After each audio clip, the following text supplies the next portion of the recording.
കുറച്ചധികം നാളായിട്ട് നിങ്ങളോട് പറയണമെന്ന് വിചാരിച്ചിരിക്കുന്ന വിശേഷങ്ങളാണ് കേട്ടോ ഈ ഒരു വീഡിയോയിൽ. കുറേ പേര് ചോദിക്കുന്നു, നാട് വിട്ടോ, നാട്ടിലില്ലേ, ആങ്കറിങ് നിർത്തിയോ, ഇപ്പം എന്താ ചെയ്യുന്നത്, ടീച്ചിങ് നിർത്തിയോ, ഇങ്ങനെ കുറേ ക്വസ്റ്റ്യൻസ് ആണ്. അപ്പം അതിനുള്ള ഉത്തരമാണ്. ഞാൻ റീസെൻ്റ്ലി മാൽദീവ്സിലോട്ട് വന്നു.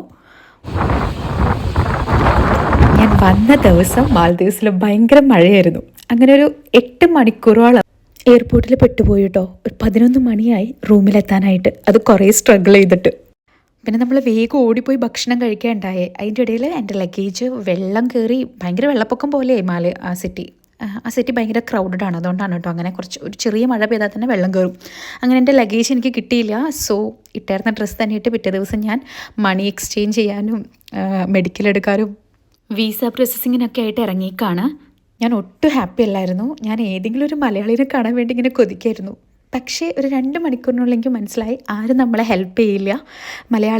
നമ്മൾ മലയാളികളാണെന്ന് അറിഞ്ഞാൽ തന്നെ അവരവിടെ നിന്ന് എസ്കേപ്പ് ആവുകയുള്ളൂ എന്ന് എനിക്ക് മനസ്സിലായി. സോ ഞാൻ എൻ്റെ ഉള്ളിൽ ഉറങ്ങി കിടന്ന ഊർജ്ജമൊക്കെ പുറത്തെടുത്ത് ദ വെരി നെക്സ്റ്റ് ഡേ ഭയങ്കര ഹാപ്പി ആയിട്ട് ഒരുങ്ങി സുന്ദരിയായിട്ടുണ്ടോ ഒരുങ്ങി പുറത്തിറങ്ങിയേക്കാണ്. എക്സ്പ്ലോർ ചെയ്യണം, കുറച്ച് സ്ഥലങ്ങളൊക്കെ കാണണമെന്ന് തീരുമാനിച്ചിട്ട്